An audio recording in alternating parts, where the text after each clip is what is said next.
House of Challenge. C'est plus qu'une compétition, c'est une vision tournée vers l'avenir, vers le développement et l'engagement de la jeunesse africaine. À travers ce challenge, des influenceurs venus de 12 pays d'Afrique s'engagent pour une cause plus grande que soutenir et défendre des startups qui innovent et transforment leur pays. Chacun d'eux a choisi un projet, une idée, une solution, et aujourd'hui, ils sont prêts à se battre pour la faire briller. Mais dans ce défi où conviction, créativité et impact feront la différence, qui réussira à convaincre? House of Challenge. Haïti est un pays au riche patrimoine culturel et historique. En 1804, après une lutte acharnée contre l'esclavage, Haïti est devenue la première république noire indépendante dans le monde. Nos ancêtres ont lutté pour la liberté, la dignité et la justice, et cet héritage continue d'inspirer le peuple haïtien. Pays assez la caïnou, côté soleil levé pour tout le monde, ce qui signifie que la terre d'Haïti est la maison de tous ses enfants. Malgré cette histoire glorieuse, Haïti fait face à de nombreux défis. Pauvreté, accès limité à l'éducation, difficultés économiques et infrastructures fragiles. Beaucoup d'enfants n'ont pas de repas suffisants et les jeunes manquent souvent d'opportunités pour développer leur talent. Aujourd'hui, des milliers d'enfants vivent dans des conditions difficiles. Beaucoup vont à l'école le ventre vide, ce qui rend l'apprentissage plus compliqué. Les familles peinent à joindre les deux bouts et les jeunes ont peu de moyens pour développer leurs compétences. Pourtant, le peuple haïtien reste résilient. La créativité, la solidarité et l'espoir sont les forces qui permettent à Haïti de continuer à avancer malgré les obstacles. Face à ces défis, nous avons décidé de mettre en place un projet social visant à améliorer la vie des enfants et des jeunes en Haïti. Notre projet comporte deux volets principaux: la nutrition des enfants défavorisés et la formation professionnelle des jeunes. Le premier volet du projet consiste à fournir de la nourriture aux enfants les plus démunis. Chaque enfant a le droit de grandir en bonne santé et d'avoir les moyens de se concentrer sur son apprentissage. Nous distribuons des repas équilibrés dans plusieurs communautés, en nous assurant que chaque enfant reçoit un soutien régulier. L'objectif est clair: aider les enfants à s'épanouir, leur donner la force et l'énergie nécessaires pour étudier et rêver d'un meilleur avenir. Parce qu'un enfant qui mange bien a toutes les chances de réussir. Le deuxième volet concerne la formation professionnelle. Nous avons sélectionné 50 jeunes dans 5 départements d'Haïti pour leur enseigner la peinture et les arts visuels. Cette formation leur permet d'acquérir un métier, de développer leurs compétences et de gagner leur indépendance financière. Chaque jeune apprend non seulement la technique de la peinture, mais aussi comment créer, vendre et valoriser ses œuvres.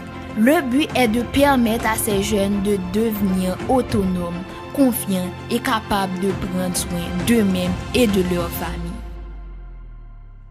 Ce projet offre plus qu'une compétence professionnelle. Il apporte dignité, espoir et perspective d'avenir pour la jeunesse haïtienne.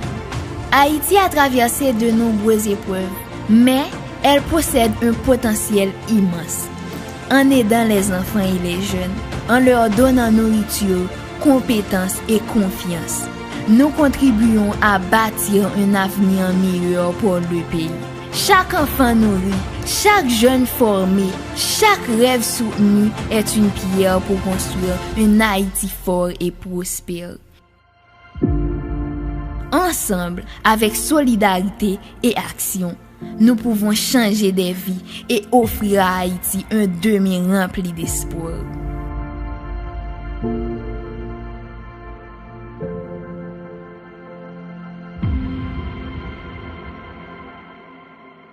Je m'appelle Lafoualiana Milagro, j'ai 19 ans.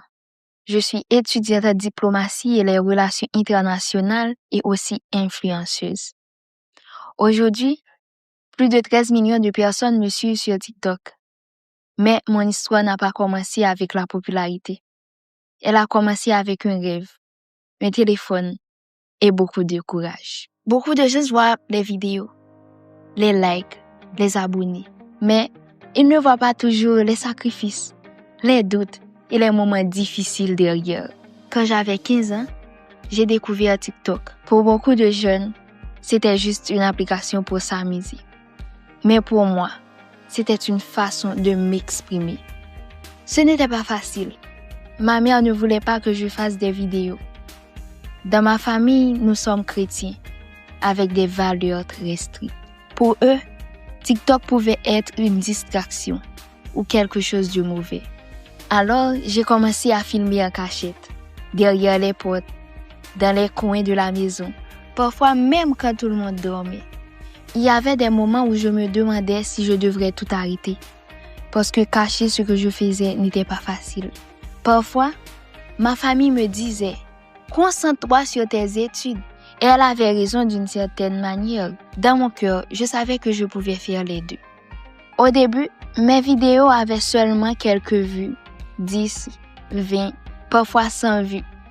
Et pour moi, c'était déjà énorme. Puis un jour, une vidéo a commencé à devenir virale. Les vues ont commencé à augmenter, 1000, 10 000, jusqu'à 100 000 vues. Je n'arrivais pas à croire ce qui se passait. Les gens commentaient, partageaient, me suivaient. C'est à ce moment que j'ai compris que mon rêve pouvait devenir réel. Mais le plus difficile restait encore à venir, dire la vérité à ma famille. J'avais peur de leur réaction, parce que pour eux, ce monde de réseaux sociaux était encore inconnu. Mais petit à petit, ils ont commencé à voir mon sérieux. Ils ont vu que ce n'était pas juste un jeu, c'était ma passion. Aujourd'hui, j'ai 19 ans, je suis étudiante en diplomatie et relations internationales et sur TikTok, plus de 13 millions de personnes me suivent. Quand je regarde en arrière, je pense à cette fille de 15 ans cachée derrière une porte pour filmer une vidéo. Elle ne savait pas que son rêve allait toucher des millions de personnes. Mon histoire n'est pas seulement l'histoire d'une influenceuse. C'est l'histoire d'une jeune fille qui a appris à écouter son cœur. Parfois, les gens ne comprennent pas ton rêve au début. Mais si ton rêve est sincère, si tu travailles dur et si tu restes fidèle à toi-même, un jour, les portes qui étaient fermées s'ouvriront. Je suis Ariana et ceci n'est que le début de mon histoire. Non pas c'est Eyo Max. Je viens présenter nous un projet social qui est gagné pour la communauté haïtienne. Un projet qui visait pour former 200 jeunes dans le domaine artisanal, ça veut dire 50 jeunes par département. Côté tout, il y a bien des devoirs pour apprendre à fabriquer peinture et puis contingent pour venir sur le marché. Un projet qui a transformé la vie puisque centaines de familles. Côté qui, le projet ça la permet de gagner un moyen économique qui stable et puis pour aider les familles avec activité